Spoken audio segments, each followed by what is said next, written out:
നമസ്കാരം. ചത്താലും തീരില്ലേ ഇവന്റെ ചെയ്തികൾ? ഇങ്ങനെ ചോദിക്കേണ്ടി വരുന്ന ഒരു സ്ഥിതിവിശേഷത്തിലേക്ക് കൊണ്ടെത്തിച്ചിരിക്കുന്നു രാഹുൽ മാങ്കൂട്ടത്തിലുമായി ബന്ധപ്പെട്ട് വരുന്ന ലൈംഗിക പീഡന ആരോപണ കേസുമായി ബന്ധപ്പെട്ട് വരുന്ന വെളിപ്പെടുത്തലുകൾ. ഒരാൾക്ക് തുറന്നു പറച്ചിലുകൾ നടത്താൻ കഴിയും. പറയുന്നത് സത്യമാണെങ്കിൽ അത് അംഗീകരിക്കുവാൻ സമൂഹവും അതിനോടൊപ്പം ചേർന്ന് നിൽക്കും. എന്നാൽ കഴിഞ്ഞ ദിവസമൊക്കെ നമ്മൾ ഒരു ഇന്റർവ്യൂ കണ്ടിരുന്നു രാഹുൽ മാങ്കൂട്ടത്തിലുമായി ബന്ധപ്പെട്ടിട്ട്. പാലക്കാട് MLA രാഹുൽ മാങ്കൂട്ടത്തിനെതിരെയായിട്ടുള്ള ലൈംഗിക പീഡന ആരോപണ കേസിൽ ചില വെളിപ്പെടുത്തലുകൾ ഒക്കെ നടത്തുക എന്നുള്ള ലക്ഷ്യത്തോടു കൂടി 24 Hours നടത്തിയ ഒരു അഭിമുഖം. അത് വെള്ളപൂശിയതാണോ അതോ അതിൻ്റെ സത്യം തിരഞ്ഞതാണോ എന്നൊക്കെയുള്ള വലിയ ചോദ്യങ്ങൾ ഇപ്പോൾ സമൂഹ മാധ്യമങ്ങളിലടക്കം ഉണ്ടാകുന്നുണ്ട്. എന്തായാലും രണ്ടുപേർ തമ്മിലുള്ള ഒരു തെറ്റ് എന്ന് പറയപ്പെടുന്നത് ഒരു ഭാഗത്തിൻ്റെ മാത്രം തെറ്റ് കേൾക്കൽ മാത്രമാകരുത്. രണ്ട് ഭാഗത്തിൻ്റെയും തെറ്റുകൾ എന്താണെങ്കിലും അവർക്ക് പറയുവാനുള്ളത്, വെളിപ്പെടുത്തുവാനുള്ളത് പറയുക തന്നെ വേണം. അത് കേൾക്കുവാനുള്ള സന്മനസ് സമൂഹ മാധ്യമങ്ങളിലൂടെ സമൂഹത്തിനുണ്ടാവുകയാണ്. അത് സമൂഹ മാധ്യമങ്ങളിലൂടെ ചില സൈബർ കമ്മികളോ അല്ലെങ്കിൽ സൈബർ കൂട്ടാളികളോ സൈബർ വെട്ടിക്കിളികളോ നടത്തുന്ന പ്രകടനമാകരുത്. രാഹുൽ തെറ്റ് ചെയ്തിട്ടുണ്ടെങ്കിൽ അദ്ദേഹം ശിക്ഷിക്കപ്പെടേണ്ടവൻ തന്നെയാണ്. ഒപ്പം അതിജീവിതയ്ക്ക് നിയമസംരക്ഷണം നൽകേണ്ടതുമാണ്. ഇവിടെ ആരെങ്കിലും ഒരു കാര്യം പറഞ്ഞു തുടങ്ങിയാൽ അവർക്കെതിരെ കൂട്ടമായിട്ട് വളഞ്ഞിട്ട് ആക്രമിക്കുന്ന സൈബർ ആക്രമണം നടത്തുന്നത് ഒരിക്കലും ശരിയല്ല. അതുമാത്രമല്ല, ആ ഇന്റർവ്യൂ നടത്തിയ ഹാഷ്മി താജ് ഇബ്രാഹിം എന്ന് പറയപ്പെടുന്ന ഒരു മാധ്യമപ്രവർത്തകനെ ഇത്രയും വലിയ ആക്രമണം നടത്തേണ്ട എന്ത് കാര്യമാണുള്ളത്? രാഹുൽ മാങ്കൂട്ടത്തിന് വലിച്ചു കീറി ഒട്ടിക്കുന്നതൊക്കെ നമ്മൾ കണ്ടിട്ടുണ്ട്. അപ്പോൾ അങ്ങനെ കഴിഞ്ഞ കുറച്ച് നാളുകളായി, കഴിഞ്ഞ 7-8 മാസമായി അത്തരത്തിൽ വലിച്ചു കീറി ഒട്ടിക്കലുകൾ നടക്കുമ്പോൾ അതിനോട് സമരസപ്പെടുകയും അതിനെ കൈയടിച്ച് പ്രോത്സാഹിപ്പിക്കുകയും അതിനെതിരെ വാതോരാതെ സംസാരിക്കുന്ന ഹാഷ്മി താജ് ഇബ്രാഹിമിനെ വലിയ അപ്പോസ്തലനായിട്ട് കാണിക്കുകയൊക്കെ ചെയ്ത അതേ സൈബർ കമ്മിക്കൂട്ടങ്ങൾ അല്ലെങ്കിൽ സൈബർ വെട്ടിക്കിളികൾ തന്നെയാണ് ഇന്ന് ഹാഷ്മി അടക്കം ഇങ്ങനെ സൈബർ വേട്ടയ്ക്കിടയാക്കുന്നത്. ഒരിക്കലും ശരിയല്ല. പറയുവാനുള്ളത് ആർക്കും പറയാം. നിങ്ങൾക്ക് വേണമെങ്കിൽ കേൾക്കുക, അല്ലെങ്കിൽ അത് തള്ളിക്കളയുക, അത്രമാത്രമേ ഉള്ളൂ. ഒരു ഇന്റർവ്യൂ നടത്തിയത് കൊണ്ട് ഹാഷ്മി താജ് ഇബ്രാഹിം അദ്ദേഹം മാധ്യമപ്രവർത്തകൻ അല്ലാതായി മാറുന്നില്ല. വെളിപ്പെടുത്തലുകൾ നടത്തുന്നതുകൊണ്ട് രാഹുൽ സത്യസന്ധമായിട്ടാണ് പറയുന്നതെങ്കിൽ അത് സത്യസന്ധമാണ് എന്ന് വിശ്വസിക്കുന്നവർ വിശ്വസിക്കട്ടെ, ഇല്ലാത്തവർ വിശ്വസിക്കണ്ട. കള്ളൻ എന്നാണ് അദ്ദേഹത്തെ കാണാൻ ശ്രമിക്കുന്നതെങ്കിൽ അങ്ങനെ കാണും. അതുകൊണ്ട് തന്നെ ഇനി എപ്പോഴും അതിജീവിതമാർ പറയട്ടെ, ചത്താലും തീരാത്തതാണ് ഇവന്റെ ചെയ്തികൾ എന്ന് പറഞ്ഞാൽ അതും അങ്ങനെ തന്നെ ആകട്ടെ. അപ്പോൾ അവരവർക്ക് അത് വിശ്വസിക്കുവാനും വിശ്വസിക്കാതിരിക്കുവാനുമുള്ള മാർഗമുണ്ടല്ലോ. പിന്നെ ഈ സൈബർ ആക്രമണം നടത്തി തേജോവധം ചെയ്യേണ്ട ഒരു കാര്യവുമില്ല എന്ന് കൂടി പറയട്ടെ. ഇനിയിപ്പോൾ ഞാൻ പറയാൻ വന്നത് ഈ പാലക്കാട് MLA രാഹുൽ മാങ്കൂട്ടത്തിനെതിരായ ലൈംഗിക പീഡന ആരോപണ കേസിൽ പുതിയ വെളിപ്പെടുത്തലുകളുമായിട്ട് വന്നിരിക്കുന്ന ഫെനി നയനാണ്. അത് ഈ മാധ്യമപ്രവർത്തകർ ലക്ഷ്മി പത്മ പുറത്തുവിട്ട സ്ക്രീൻഷോട്ടുകളിലെ വൈരുദ്ധ്യങ്ങൾ ചൂണ്ടിക്കാട്ടിക്കൊണ്ടാണ് ഫെനിയുടെ വിമർശനം എന്ന് പറയുന്നത്. ക്രൂരമായിട്ടുള്ള ലൈംഗിക അതിക്രമം നേരിട്ടു എന്ന് പറയപ്പെടുന്ന പരാതിക്കാരി ആരോപണ വിധേയനായിട്ടുള്ള വ്യക്തിക്ക് പണവും സമ്മാനങ്ങളും നൽകിയതിലെ യുക്തിയാണ് ഇവിടെ ചോദ്യം ചെയ്യപ്പെടുന്നത് എന്നുള്ളതാണ്. ഇവിടെ പരാതിക്കാരി തനിക്ക് പണം അയച്ചിട്ടില്ല എന്ന് രാഹുൽ മാങ്കൂട്ടത്തിൽ എവിടെയും പറഞ്ഞിട്ടില്ല എന്നാണ് ഫെനി നയനാൻ ചൂണ്ടിക്കാട്ടുന്നത്. മറിച്ച് താൻ പണം ആവശ്യപ്പെട്ടതിന്റെ തെളിവ് പുറത്തുവിടാനാണ് അദ്ദേഹം വെല്ലുവിളിച്ചത് എന്നുള്ളത്. അപ്പോൾ ഈ വെല്ലുവിളി ഏറ്റെടുക്കുവാൻ ലക്ഷ്മി പത്മ തയ്യാറാണോ എന്നാണ് ഫെനി ചോദിക്കുന്നത്. ലക്ഷ്മി പത്മ പുറത്തുവിട്ട സ്ക്രീൻഷോട്ടുകളിൽ പരാതിക്കാരി രാഹുലിനായിട്ട് വാങ്ങിയ സാധനങ്ങളുടെ നീണ്ട നിരയുണ്ട്. ഷാംപൂ, ഫേസ് വാഷ്, കൂടാതെ കസ്റ്റമൈസ്ഡ് കീ ചെയിന്, വാച്ച്, ചെരുപ്പ്, ഗോട്ട് മിൽക്ക് ഷാംപൂ എന്നിവയൊക്കെ സമ്മാനങ്ങളായിട്ട് അയച്ചതായിട്ട് പറയപ്പെടുന്നുണ്ട്. 3 തവണകളിലായിട്ട് ഏകദേശം 20,000 രൂപ കൂടി അയച്ച സ്ക്രീൻഷോട്ടുകളുമുണ്ട്. അപ്പോൾ ഇതിനകത്ത് അത് അയച്ചതൊന്നും ഒരു കുഴപ്പമില്ല, അതൊക്കെ അയാൾ കൈപ്പറ്റിയത് തന്നെയാണ് എന്ന് തന്നെയാണ് പറയപ്പെടുന്നത്. പക്ഷെ ലക്ഷ്മി പത്മ പങ്കുവച്ച സ്ക്രീൻഷോട്ടുകളിൽ പണം അയച്ച ഒരു പ്രത്യേക തീയതി മാത്രം മറച്ചു വെച്ചത് എന്തിനാണ് എന്നാണ് ഫെനി നയനാൻ തുറന്നു കാട്ടുന്നത്. ഏപ്രിൽ 14, 2024 നിങ്ങൾ മറച്ചു വെച്ച ആ തീയതി.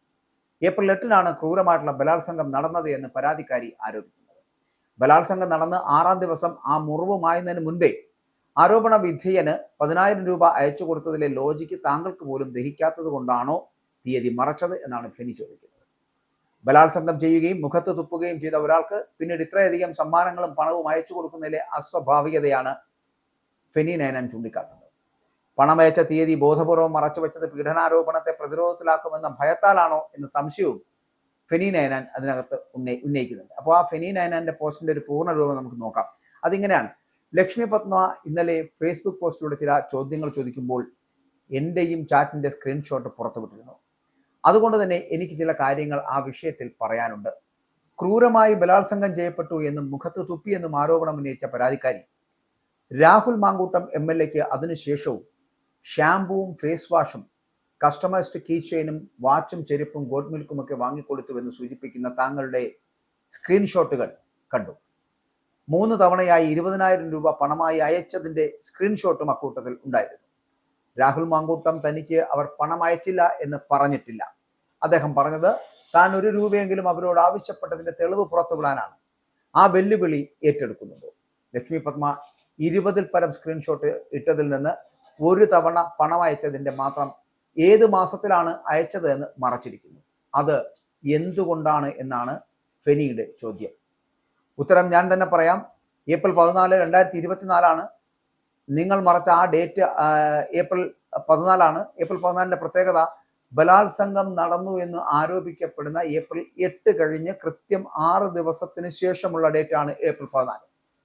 താങ്കൾ പണമയച്ച തീയതി മറയ്ക്കാൻ കാരണം ബലാത്സംഗം ചെയ്ത് മുറിവേൽപ്പിച്ചിട്ടുണ്ട് എങ്കിൽ ആ മുറിവുമായി മുൻപേ 10,000 രൂപ ബലാത്സംഗം ചെയ്തു എന്ന് ആരോപിക്കുന്ന ആൾക്ക് കൊടുത്തതിൻ്റെ ലോജിക്ക് താങ്കൾക്ക് പോലും ദഹിക്കാത്തത് കൊണ്ടാകാം അല്ലേ ഈ രാഹുലുമായിട്ട് നടന്ന അഭിമുഖം, ഒപ്പം തന്നെ ലക്ഷ്മി പത്മയുടെ ചോദ്യങ്ങൾ ഇതൊക്കെ വന്നത് എന്ന് ചോദിക്കുകയാണ്. ഒപ്പം തന്നെ 24 ന്യൂസ് ചാനൽ ഹാഷ്മി താജ് ഇബ്രാഹിമിന് നൽകിയ അഭിമുഖത്തിലാണ് രാഹുൽ മാങ്കൂട്ടത്തിൽ സ്വയം വാദങ്ങൾ നിരത്തി രംഗത്ത് വന്നത്. താൻ സാമ്പത്തിക ചൂഷണം നൽകിയെന്ന 3ാമത്തെ പരാതിക്കാരിയുടെ ആരോപണവും രാഹുൽ തള്ളിയിരുന്നു. ഫ്ളാറ്റ് വാങ്ങിത്തരാൻ താൻ ആവശ്യപ്പെട്ടിട്ടില്ല, ചെരുപ്പ് വാങ്ങി തന്നുവെന്ന ആരോപണവും വസ്തുതാവിരുദ്ധമാണ്, മെസ്സേജുകൾ മുഴുവൻ പുറത്തുവിടണമെന്നാണ് ആവശ്യപ്പെട്ടിരിക്കുന്നത്. അപ്പോൾ ഇതുമായിട്ട് ബന്ധപ്പെട്ട് നിങ്ങൾ പുറത്തുവിട്ട ചാറ്റിലെ 5 മെസ്സേജുകൾ മുകളിലേക്കും 5 മെസ്സേജുകൾ താഴോട്ടും പുറത്തുവിടാൻ തയ്യാറുണ്ടോ എന്നുള്ളത് ഫെനിയുടെ മറ്റൊരു ചോദ്യം. രാഹുൽ ചോദിക്കുന്ന ചോദ്യവും അത് തന്നെയാണെന്നാണ് പറയപ്പെടുന്നത്. അപ്പോൾ രാഹുലിന്റെ വെല്ലുവിളിക്ക് പിന്നാലെ വിഷയത്തിൽ രാഹുലിന് നൽകിയ സാമ്പത്തിക സഹായവുമായി ബന്ധപ്പെട്ട രേഖകൾ സോഷ്യൽ മീഡിയയിൽ പങ്കുവച്ച് മാധ്യമപ്രവർത്തക ലക്ഷ്മി പത്മ രംഗത്ത് വന്നത് ആ സമയത്താണ്. പാലക്കാട് MLAയുടെ അഭിമുഖം എടുത്ത ഹാഷ്മിയെ വിമർശിച്ചുകൊണ്ടാണ് ലക്ഷ്മി പത്മ രംഗത്ത് വന്നത്. ഹാഷ്മി താജ് ഇബ്രാഹിം ചോദിക്കാതെ പോയ ചില ചോദ്യങ്ങളും സമാഹരിക്കാതെ പോയ തെളിവുകളും നിർത്തിക്കൊണ്ടാണ് ബിഗ് ന്യൂസിലെ മാധ്യമപ്രവർത്തക രംഗത്ത് വന്നത്. രാഹുലിന് പലപ്പോഴായിട്ട് പരാതിക്കാരി പണം നൽകിയതിൻ്റെ മാത്രമല്ല അതിൻ്റെ ഒപ്പം തന്നെ സൺസ്ക്രീൻ അയച്ചു നൽകിയതിൻ്റെയൊക്കെ രേഖകൾ അവർ പുറത്തുവിട്ടിരുന്നു. അപ്പോൾ ഇക്കാര്യമൊക്കെ കോടതി വ്യവഹാരത്തിൻ്റെ ഭാഗമായിരുന്നു എന്നും കൂടി അവർ ചൂണ്ടിക്കാട്ടുന്നുണ്ട്. അതുകൊണ്ട് തന്നെ ലക്ഷ്മി പത്മ എന്താണ് ആ ഫേസ്ബുക്ക് പോസ്റ്റിൽ കുറിച്ചത് എന്നുള്ളതാണ്. അതിങ്ങനെയാണ്: മാധ്യമപ്രവർത്തകൻ എന്ന നിലയിൽ 24 മാധ്യമപ്രവർത്തകൻ ഹാഷ്മി താജ് ഇബ്രാഹിം ചോദിക്കാതെ പോയ ചില ചോദ്യങ്ങൾ, സമാഹരിക്കാതെ പോയ ചില തെളിവുകൾ. 1, 3ാമത്തെ പരാതിക്കാരിയിൽ നിന്ന് സാമ്പത്തികവും സമ്മാനങ്ങളും സ്വീകരിച്ചില്ല എങ്കിൽ അവർ നടത്തിയിരിക്കുന്ന ബാങ്ക് ട്രാൻസ്ഫറുകളും ഓൺലൈൻ പർച്ചേസുകളും കൊറിയർ ഡീറ്റെയിലുകളും എങ്ങനെയാണ് രാഹുൽ മാങ്കൂട്ടത്തിൻ്റെ പേരിലേക്ക് ആകുന്നത് എന്നതാണ്. കോടതി സമക്ഷമുള്ള തെളിവുകളാണ് ഞാനിവിടെ പോസ്റ്റ് ചെയ്യുന്നത് എന്നുകൂടി മാധ്യമ പ്രവർത്തക ഓർമ്മിപ്പിക്കുന്നു. മറ്റൊന്ന്, 2ാമതായിട്ട് അതിജീവിതകൾക്കെതിരെ ദുർബലവാദമുഖങ്ങൾ ഉയർത്തുവാൻ ഒരു മടിയും കാണിക്കാത്ത രാഹുൽ എന്തുകൊണ്ടാണ് ഗർഭചിത്രം അടക്കമുള്ള ഗുരുതര പരാതികളെക്കുറിച്ച് മിണ്ടാത്തത് എന്നുള്ളതാണ്. 3ാമതായിട്ട്, തനിക്ക് ഉത്തരമില്ലാത്ത കാര്യങ്ങൾ വരുമ്പോൾ അവയെല്ലാം കോടതിയുടെ പരിഗണനയിലല്ലേ എന്ന് ഉരുളുന്ന രാഹുൽ കോടതിയുടെ പരിഗണനയിൽ തെളിവുകളായിരിക്കുന്ന ചാറ്റുകളെപ്പറ്റി തെറ്റിദ്ധാരണാജനകമായിട്ടുള്ള കാര്യങ്ങൾ പറയുന്നത് എങ്ങനെയെന്നും ചോദിക്കുന്നു. 4ാമതായിട്ട്, പാലക്കാടുകാരി അല്ലാത്ത 3ാം പരാതിക്കാരിയെ എന്തിന് രാഹുൽ ഫ്ളാറ്റ് വാങ്ങലുമായി ബന്ധപ്പെട്ട കാര്യങ്ങളിൽ ബിൽടെക് ഗ്രൂപ്പുമായിട്ട് സംസാരിക്കാൻ ചുമതലപ്പെടുത്തണം എന്നുള്ളതാണ്. 5ാമതായിട്ട്, തൻ്റെ ഫ്ളാറ്റിലേക്ക് വരുന്നത് സേഫ് ആണെന്ന് കരുതിയാണ് 3ാം പരാതിക്കാരി അവിടേക്ക് വരാമെന്ന് ഏറ്റതെങ്കിൽ എന്തിനാണ് അവർ അവരുടെ സുഹൃത്തിനെയും രാഹുലിന്റെ സുഹൃത്തായ ഫെനിയെയും ഒപ്പം കൂട്ടണമെന്ന ഈ ചാറ്റുകളിൽ പറയുന്നത് എന്ന് ചോദിക്കുന്നത്. അപ്പോൾ കോടതിയിൽ തെളിവായിരിക്കുന്ന ചാറ്റിന്റെ സ്ക്രീൻഷോട്ടുകൾ തന്നെയാണ് ഇവിടെ നൽകിയിരിക്കുന്നത് എന്നുകൂടി പറയട്ടെ. 6ാമതായിട്ട്, പരാതിപ്പെട്ട 3 പേരുമായിട്ടും ഉഭയകക്ഷി സമ്മതപ്രകാരമാണ് ബന്ധമെന്ന് രാഹുൽ പറയുമ്പോഴും ഒരു രാഷ്ട്രീയ നേതാവിന് ഒരേ സമയം ഇങ്ങനെ സാധ്യമാകുമെന്ന അല്ലെങ്കിൽ ഇങ്ങനെയൊക്കെ ഇതെങ്ങനെ സാധ്യമാകുമെന്ന ധാർമ്മികമായിട്ടുള്ളൊരു ചോദ്യമുണ്ട്. ഈ കേസുകൾ നേരാവണ്ണം പഠിച്ചെങ്കിൽ ഹാഷ്മിക്ക് അതിന് ആകുമായിരുന്നു എന്ന് കൂടി പറയുന്നുണ്ട്. അപ്പോൾ അത്യന്തം നിഷ്ഠൂരമായിട്ടുള്ള ലൈംഗിക അതിക്രമങ്ങൾ മാധ്യമ മേഖലയിൽ തന്നെയുള്ള മറ്റ് സ്ത്രീകൾക്കെതിരെ ഉണ്ടായി എന്നറിഞ്ഞിട്ടും അപ്പോൾ ഇതുവരെ അത് പരാതിപ്പെടാത്തവർ അതിലുണ്ട് എന്നാണ് പറയപ്പെടുന്നത് കേട്ടോ. അപ്പോൾ അവയിലേക്കൊന്നും പരോക്ഷമായ ഒരു ചോദ്യം പോലും ഹാഷ്മിയുടെ ഭാഗത്ത് നിന്ന് ഉണ്ടാകാത്തത് എന്തുകൊണ്ടാണ് എന്നൊരു ചോദ്യം കൂടി ലക്ഷ്മി പത്മ മുന്നോട്ട് വെക്കുന്നു. അപ്പോൾ അതിജീവിതകൾ, അതായത് ഈ പരാതിയുമായി എത്തിയവരും അല്ലാത്തവരുമൊക്കെ ഈ അതിജീവിതകൾ സൈബർ ഇടങ്ങളിലും അല്ലാതെയും നേരിടുന്ന ആക്രമണങ്ങൾ നേരിട്ടറിയാവുന്ന ഹാഷ്മി അവരൊക്കെ മരണക്കയത്തിലേക്ക് പോകാതെ പിടിച്ചു നിൽക്കുന്നതിന്റെ അധ്വാനം കുറെയൊക്കെ മനസ്സിലാക്കിയ ഹാഷ്മി അവിടെയെല്ലാം ചങ്ക് തകരുമെന്ന് നല്ല ഉറപ്പുണ്ടായിട്ടും ഇങ്ങനെ ഒരു വേട്ടക്കാരന് വേണ്ടിയിട്ട് അല്ലെങ്കിൽ ഇങ്ങനെ ഒരു വേട്ടക്കാരന് സ്പേസ് ഒരുക്കും മുമ്പ് മിനിമം ഹോംവർക്ക് ചെയ്യണമായിരുന്നു എന്ന് കൂടി പറയുന്നു. ശ്വാസമെടുക്കാതെ നിങ്ങൾ നടത്തുന്ന ധാർമ്മിക പ്രസംഗങ്ങളിൽ കുറച്ചെങ്കിലും ആത്മാർത്ഥതയുണ്ട് എങ്കിൽ മുറിവേറ്റ ഈ മനുഷ്യരെ കൂടി ഒന്ന് കേൾക്കണമായിരുന്നു എന്നാണ് പറയപ്പെടുന്നത്. അങ്ങനെ ഈ പറയുന്ന അഭിമുഖം, ആ അഭിമുഖത്തിൽ രാഹുൽ പറഞ്ഞ കാര്യങ്ങളെ വളരെ നിശ്ചിതമായിട്ട് ലക്ഷ്മി പത്മ വിമർശിക്കുന്നുണ്ട്. ആ വിമർശനങ്ങളിൽ കഴമ്പുണ്ടോ ഇല്ലയോ എന്നുള്ളതൊക്കെ ഹാഷ്മി തന്നെയാണ് അതിന് മറുപടി പറയേണ്ടത്. ഹാഷ്മി പറയുമെന്ന് നമുക്ക് വിശ്വസിക്കാം. എന്തായാലും ഈ അഭിമുഖത്തിൽ രാഹുൽ പറഞ്ഞത് ഫ്ലാറ്റ് വാങ്ങി നൽകാൻ താൻ ആവശ്യപ്പെട്ടു എന്ന ആരോപണം തെറ്റാണെന്നാണ് രാഹുൽ അഭിമുഖത്തിൽ പറഞ്ഞത്. അതായത് ഒരു ബിൽഡർ തനിക്ക് നൽകിയ ഡിസ്കൗണ്ട് നിരക്കിനെ കുറിച്ച് അന്വേഷിക്കുവാൻ സുഹൃത്ത് എന്ന നിലയിൽ പരാതിക്കാരിയോട് ആവശ്യപ്പെടുകയാണ് ചെയ്തത്. ആ സംഭാഷണത്തിന്റെ മുകളിലെയും താഴെയും ഒക്കെ ഉള്ള മെസ്സേജുകൾ പരിശോധിച്ചാൽ ഇത് ബോധ്യപ്പെടും എന്ന് കൂടി രാഹുൽ പറയുന്നുണ്ട്.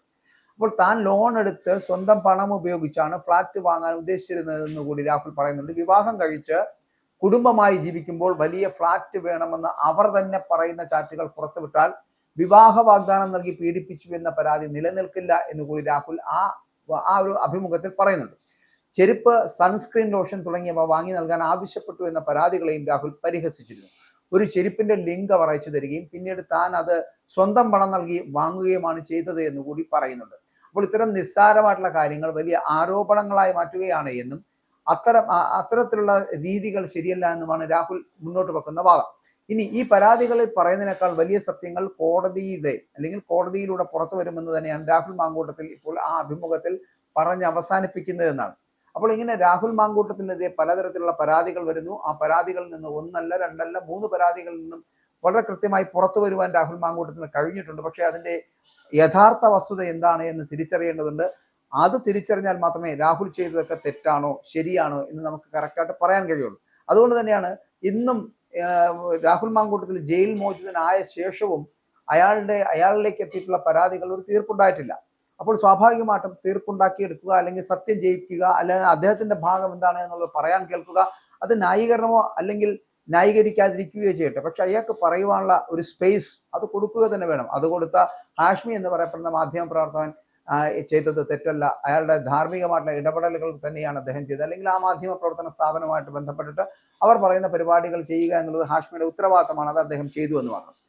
എന്തായാലും രാഹുൽ മാങ്കൂട്ടത്തിൽ പോലൊരാളെ കുറിച്ച് ഇവിടുത്തെ സോഷ്യൽ മീഡിയയിലുള്ള ചില അതിജീവിതമാരോടൊപ്പം നിൽക്കുന്നവരോ അല്ലാത്തവരോ ആയിട്ടുള്ളവർ രാഹുലിനെതിരെ വളരെ കൃത്യമായിട്ടുള്ള വിമർശനങ്ങൾ ഉന്നയിക്കുന്നുണ്ട്. പക്ഷേ രാഹുൽ പറയുന്ന പോലെ വലിയ ഗൂഢാലോചനയാണ് നടന്നത് എങ്കിൽ ആ ഗൂഢാലോചനയെ കുറിച്ച് വളരെ കൃത്യമായിട്ട് പറയേണ്ടതുണ്ട്. സത്യത്തിൽ ചത്താലും തീരാത്ത ചെയ്തികളാണ് രാഹുൽ മാങ്കൂട്ടത്തിൽ ചെയ്തു വച്ചിരിക്കുന്നത് എന്നാണ് ഈ പൊതുസമൂഹം പറയുന്നത്. അതുകൊണ്ട് തന്നെ ഈ രാഹുൽ മാങ്കൂട്ടത്തിന് ഇപ്പോൾ ഒരു വ്യക്തിയെ വെള്ളപൂശിയത് കൊണ്ടോ അല്ലെങ്കിൽ അതിനകത്ത് അദ്ദേഹത്തെ വല്ലാതെ ന്യായീകരിച്ചത് കൊണ്ടോ ഒരു കാര്യവുമില്ല. കാരണം സത്യം ഏതാണോ അത് പുറത്തു വന്നാൽ മാത്രമേ രാഹുലിനെതിരെ നമുക്ക് കർക്കശമായിട്ടുള്ള ആരോപണങ്ങൾ ഉന്നയിക്കാൻ കഴിയുകയുള്ളൂ, അല്ലെങ്കിൽ വളരെ കൃത്യമായിട്ടുള്ള നീതിന്യായ സംവിധാനത്തിന് കീഴിലേക്ക് കൊണ്ടുപോകാൻ കഴിയും. അതല്ലാതെ ഈ പകുതി സത്യങ്ങളിലൂടെ കടന്നു പോകുന്ന ഒരു യാത്ര എന്ന് പറയപ്പെടുന്നത് ഒരിക്കലും യോജിക്കുവാനും അംഗീകരിക്കുവാനും കഴിയില്ല. ഇവിടെ അതിജീവിതയുടെ പരാതികളുണ്ട്. ആ പരാതി പുറത്ത് അവരുടെ കാര്യങ്ങൾ, അതായത് ഇപ്പോൾ 3 പരാതികളിൽ 3 പേരുടെയും കാര്യങ്ങൾ വളരെ ഗൗരവമായി കേൾക്കുകയും അതിന് നിയമപരമായിട്ടുള്ള നടപടികളിലേക്ക് കടക്കുകയും ചെയ്യാൻ പോവുകയാണ് സർക്കാരും പോലീസും അന്വേഷണ ഉദ്യോഗസ്ഥരും. അപ്പൊ ആ ഒരു സാഹചര്യത്തിലും ഈ വളഞ്ഞിട്ടുള്ള ആക്രമണം ഇനി സ്വീകരിക്കുന്നത് ശരിയാണോ തെറ്റാണോ എന്ന് ചിന്തിക്കേണ്ടത് പൊതുസമൂഹമാണ്. അല്ലെങ്കിൽ രാഷ്ട്രീയപരമായിട്ട് ഇതിനെ ഉപയോഗിക്കാൻ ശ്രമിക്കുന്നു. രാഷ്ട്രീയപരമായിട്ട് രാഹുൽ മാങ്കൂട്ടത്തിനെ ഭയപ്പെടുന്നത് കൊണ്ടാണ് ഈ പറയുന്ന BJP ആണെങ്കിലും CPM ആണെങ്കിലും ഒക്കെ, അല്ലെങ്കിൽ അവരുടെ ഒരു വിഭാഗം സൈബർ ഗുണ്ടകൾ അല്ലെങ്കിൽ അന്തംകമ്മി കൂട്ടം എന്ന് പറയപ്പെടുന്ന പോലെ ആ സംഘപരിവാറിൻ്റെയും ഒപ്പം തന്നെ കമ്മ്യൂണിസ്റ്റ് പ്രസ്ഥാനങ്ങളുടെയും ഇത്തരത്തിലുള്ള സൈബർ കുട്ടികൾ അവർ നടത്തുന്ന പ്രഹസനമാണ് ഇപ്പോൾ രാഹുൽ മാങ്കൂട്ടത്തിനെതിരെ നടന്നുകൊണ്ടിരിക്കുന്നത്. രാഹുൽ മാങ്കൂട്ടത്തിൽ മാത്രമല്ലല്ലോ തെറ്റ് ചെയ്തതെന്ന് പറയുന്ന പോലെയല്ല, കോൺഗ്രസിലുള്ള പല നേതാക്കന്മാരും അത്തരത്തിൽ തെറ്റ് ചെയ്തിട്ടുണ്ട്. അവരെല്ലാം MLA-മാരായി ഇന്നും ഇരിക്കുന്നുണ്ട്. മാത്രമല്ല മറ്റുള്ള പാർട്ടികളുള്ളവരും ഇത്തരത്തിൽ ഇന്ന് മന്ത്രിമാരായിട്ടും MLA-മാരായിട്ടും ചമഞ്ഞു നടക്കുന്നുണ്ട്. അപ്പോൾ അങ്ങനെ ഉള്ളപ്പോൾ തന്നെ ഇരട്ട നീതി ഒരിക്കലും നല്ലതല്ല. മാത്രമല്ല ചെയ്ത തെറ്റുകൾ ആര് ചെയ്തതാണെങ്കിലും ആ തെറ്റ് തുറന്നു കാണിക്കുക തന്നെ വേണം. മാത്രമല്ല ആ തെറ്റിനെ ആരും ന്യായീകരിക്കുകയും ചെയ്യരുത്.